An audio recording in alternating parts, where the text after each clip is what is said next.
Future Senator King now, of course, when he gets, down to Washington, D.C., he will officially become a senator. He's at Bath Ironworks this morning. He's joining us live with Beth Jones. Good morning, Beth.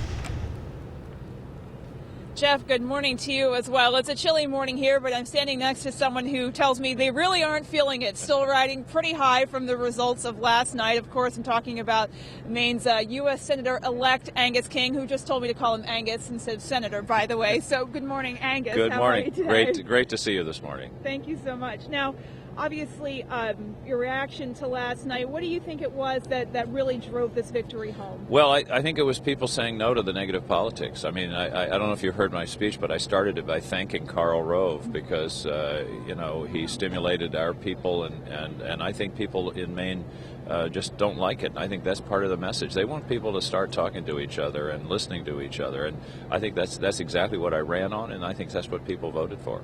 I do remember you saying, I'm running for the exact same reason that Senator Snowe is leaving, that Washington is broken. But now, judging from the results last night, as far as the shift of power, control of the House and Senate, not a lot has changed. So you are still sort of walking into a quagmire, if you will, in Washington. How are you going to engage with that? Well, there's no question that it's tough, and there's also no question that I can't do it by myself. I don't want to mislead or kid anybody.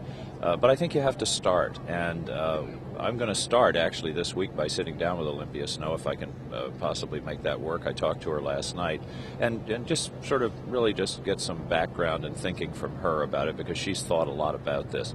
Then my next set of calls will be to former governors who are now senators, and there's half a dozen. And try to find some places where we can find common ground, and hopefully it'll start with the debt and the deficit. We got to work on that. I was going to say, I'm sure you don't have a fully detailed agenda laid out, but what are going to be your priorities, sort of jumping off, if you will? Well, I think the number one and number two priority, and they're really intertwined. One is the economy, and the other is the debt crisis. And if we can resolve the debt and the deficit in a credible way, I think that in itself will help the economy and get us moving toward some more jobs. And then, after that, there's the cost of health care, there's energy policy, there's plenty to work on. I'm not worried about that.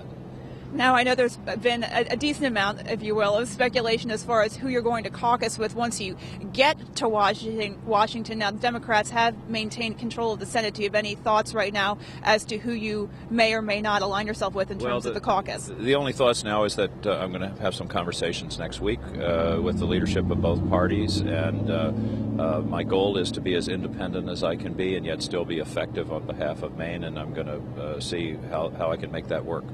Now, when do you officially touch down in Washington, Angus? There's some kind of orientation that starts early next week, so I think Mary and I are going down on Sunday and sort of get our feet on the ground, and I'll be down there most of next week, I think.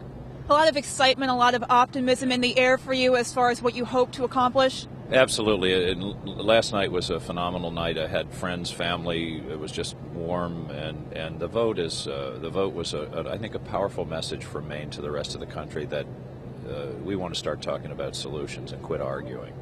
All right. Well, thank you for your time this morning. Congratulations again to you. Thank you. Now I'm going to go thank these people at Beth Ironworks. All right. Thank you again for your time. Yep.